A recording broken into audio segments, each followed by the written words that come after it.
press conference. The chief executive will first speak before answering questions. Because of the epidemic, please keep your social distance and keep your masks on. We'll first hear from the chief executive.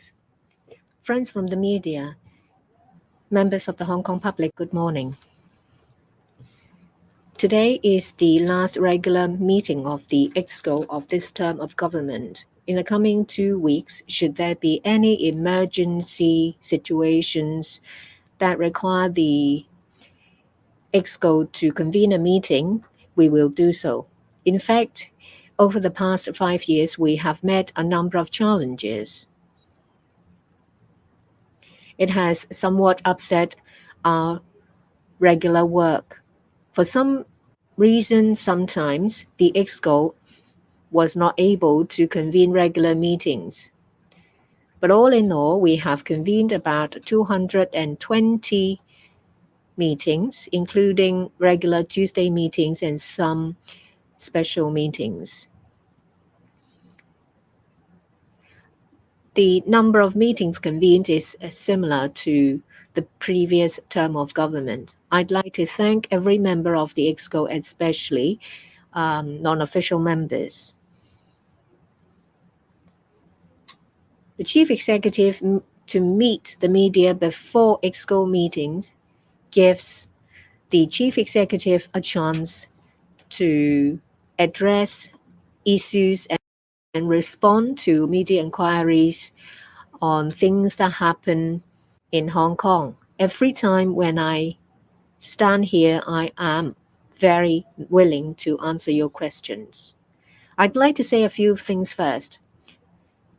In relation to the epidemic, well, after the sharp drop in the fifth wave, we see some changes in the past 2 weeks.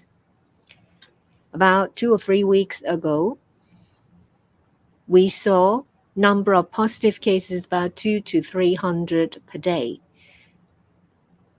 It has increased to 400 to 500, as I said last week. In this past week, it's risen to 700 to 800 per day. This is a cause for concern. At the same time, the other indicators I have mentioned have all shown an increase that include the viral load in sewage tested, the number of positive cases identified in restriction and testing declarations operations, and the positive cases picked up from tens of thousands of tests in community testing centers, as well as the real-time effective reproductive number done by the Hong Kong U. This morning, the latest figure is 2.057. It has gone above 2. There is another equally important indicator.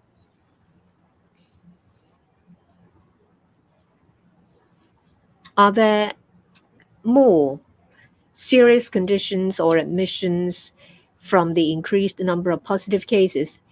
As at yesterday, as recorded by the hospital authority, admission stayed at about under 400 because of COVID. The exact number is 371 as at yesterday. Most of these cases are asymptomatic or with mild symptoms.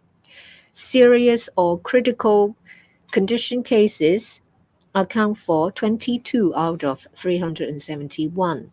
And of these 22 patients, those who require treatment in ICU intensive care unit stands at 3. So these are assuring figures. Despite the increase in number of positive cases, it has not brought unbearable pressure on our healthcare system. That is attributable to the nature of Omicron. It caused asymptomatic or mild symptoms only. And that's not just in Hong Kong, but a worldwide situation. Most of those infected are asymptomatic. The other attribute is that the vaccination rate. So far, for those who have received first and second doses and above the age of 12, stands at over 90%. Those with third dose stands at about 60% or so. The protection of vaccination reduces the chance of serious conditions resulting in admission in hospitals. Compared to other places, Hong Kong adopts very vigorous strategies against importation of cases as well as transmission within the community. Last week, I said that from now until the end of June, we will not make any significant adjustments or relaxations in relation to our restrictions and measures. The 14-day cycle covered by public notices of the Food and Health Bureau will be issued this afternoon. The next 14-day cycle will be from this Thursday to the 29th of June. Last week here, I said that we had to liaise with the CE-elect's office.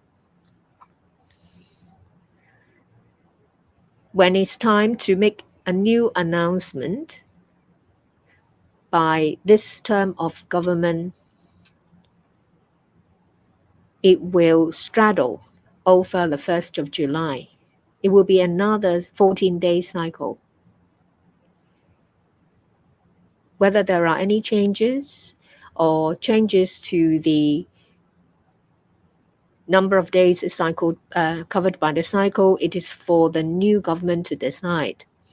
Well, with the changes in our epidemic situation, the 4:30 press conference today will be hosted by the Secretary for Food and Health. We've also arranged for the Chief Executive of the Hospital Authority as well as the Director for Food and Health to give you information about admission, treatment,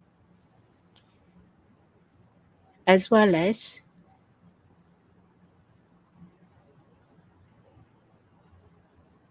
law enforcement actions in relation to operating establishments. I'll answer questions now.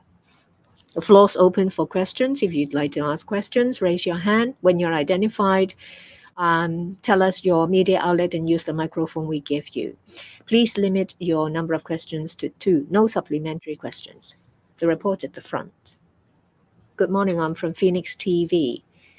Previously, you said that you would do your best to create favorable conditions for state leaders to come to Hong Kong for a visit. We see an increase in number of cases in the past week. What measures will the government put in place or what have been put in place to create favorable conditions? You said in your term that there will be strategies like Northern Metropolis. In relation to these strategies, would you give advice to the next government, or you will not comment on anything when you have stepped down? We have been doing our best. We have received numerous requests from different sectors, including the business sector as well as chambers of commerce, asking for relaxation of measures to guard against importation, such as relaxation of testing requirements or quarantine requirements. We have not budged an inch. I personally explained to consular generals as well as relevant leaders in the business sector that these are in place to guard against importation of cases. We plan to have a third phase.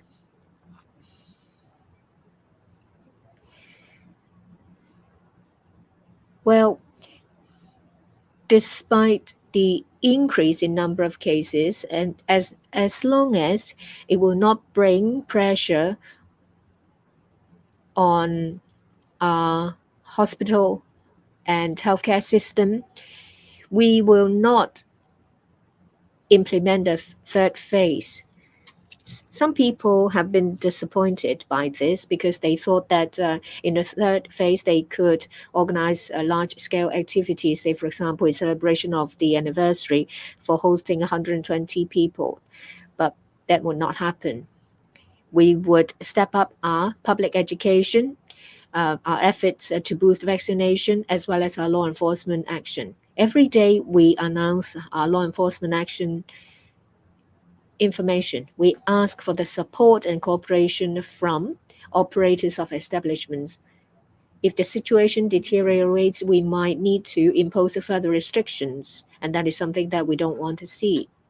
And of course, favorable conditions include the general atmosphere of our society. We, of course, would like to have a cheerful atmosphere to celebrate the reunification on the 1st of July. My style is that if I leave a post, I will not make any comments.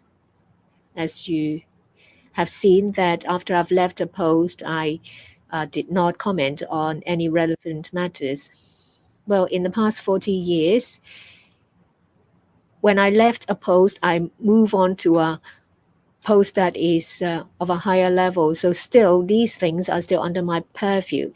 Well, I was at one point the Secretary for Development, and I was still concerned about such matters. But after all, when I stepped down, I would not make any comments in relation to the strategies or measures I've proposed, say, for example, the Northern Metropolis.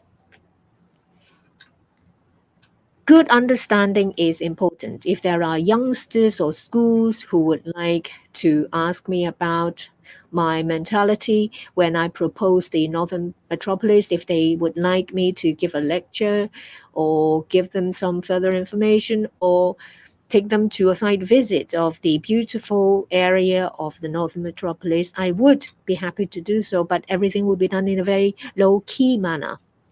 Next question. The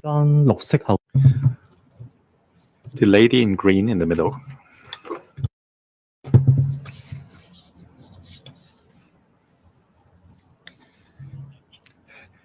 The lady with a bun in a blue mask. I'm wondering, in this past week, you've made lots of comments in media interviews about Hong Kong needing to reopen borders if it wants to be a financial hub. Do you believe that, and why haven't you opened them faster and wider? First of all, Hong Kong is an international city. So connectivity with the outside world is very important, whether it is for Hong Kong's role as an international financial center or an international innovation and technology hub, that we need to bring in outside people, whether they are talents, investors, or artists and art galleries and so on. But at the same time, Hong Kong is fully, closely integrated with the mainland of China. So the dual objectives of trying to secure quarantine-free travel into the mainland, as well as opening up for outside people to come in, are equally important. So we will have to find the right balance in order to meet that objective. I understand that there's still a lot of pressure, especially from the financial services sector, that will urge the Hong Kong SAR government to take more decisive acts to relax the quarantine rules. But unfortunately, it is not a question of whether I and my team has a political will to make that decision. Making a decision is not too difficult, but we have to appreciate and assess the effectiveness or the consequences of that decision. And naturally, as we are approaching the end of our term, there's only 2 more weeks to go.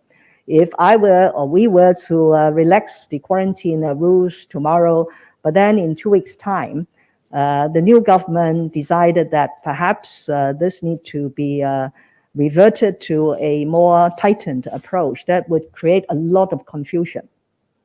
and uncertainty for a lot of people. So having considered the situation and of course the need to maintain a more stable infection situation in Hong Kong, we have decided that we will maintain the status quo up to the 30th of June, 2022. But at the same time, we will provide all the information and the advice of the experts that we have received to the CE-elect office for the CE-elect to assess and provide a timely response when he assumes office. 好，下位記者提問。 Next question, please. The gentleman in white. Good morning, Mr. Slam. I'm from TVB. Now, about the salary adjustments of civil servants, it has been submitted to the EXCO. So will this term of the government address the issue or discuss this item during its term, or will it be left for the next term of the government? If that is so, what is the reason? Second question is about the epidemic. You said that the daily number stands at 800. Last week, you had a meeting with the experts committee. So did they assess we are still as the end of the fifth wave, or have we entered the sixth wave? You said the social distancing measures will not be relaxed, but will they be tightened on the eve of the 25th anniversary of unification? And is it at the right time to announce the arrangements for the visitation by the state leaders? Concerning the yearly salary adjustments for civil servants, this year is quite unique.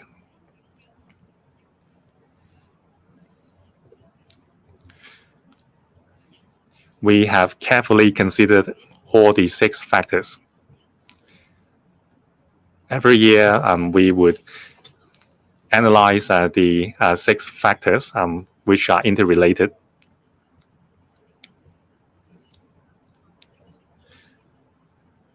In the past, the public usually accepted the pay trend indicator.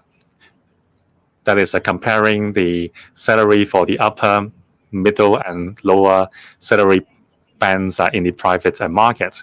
However, this year, the EXCO is aware that there is a lot of controversy in the public, especially the pay trend indicator for the upper band of civil servants, whether it truly reflects the true situation in the market. So this year, it is more complicated to analyze the interaction between the 6 factors. Among the 6 factors, there are consideration of the civil service morale and the paid adjustment demand from the staff side associations. It may not be the most desirable way to handle it if it is the current term of the government to make a decision. So it would be left for the next term of the government to make a decision. Every year, the Executive Council would make regard to the pay trend survey as well as the pay adjustments demand from staff side associations to make a recommendation on the pay, that is the pay offer. And then after further discussion with the association's representatives, the EXCO would consider all these views and make a final decision. However, today is the last regular meeting of the Executive Council in this term of the government. So it is not possible for us to handle this matter with the remaining tenure. So it will be left for the next term of the government. I understand that there are some disappointments. By passing the matter on to the next term of the government, it doesn't mean that we have a decision made already and that we are dodging difficult issues. we are not dodging any issues. We will deal with any matter in a timely manner. We are just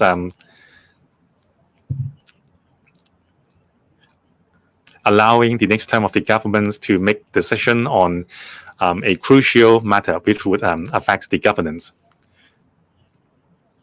There is no real implication because the pay adjustments for civil servants is retrospective. So no matter when it is approved by the EXCO and LegCo, it will begin starting the 1st of April at the beginning of the financial year, of the fiscal year. Several experts have spoken on the epidemic last week.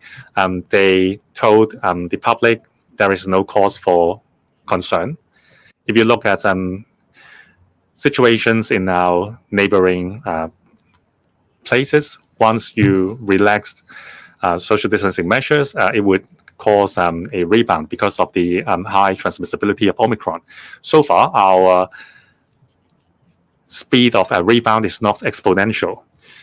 People are still cautious, and we are wearing masks, and we have social distancing measures, and we have restriction on the size of gatherings.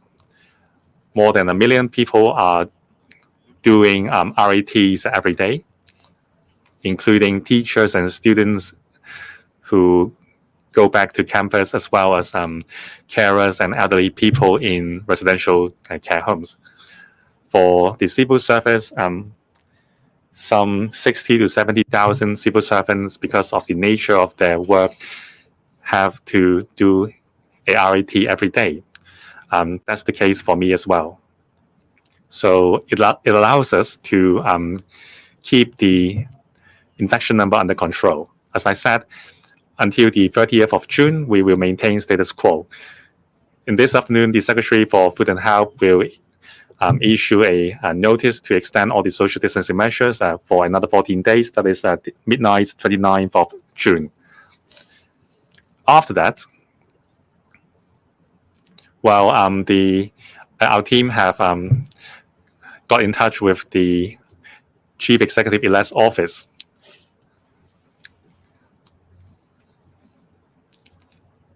In the next cycle, straddling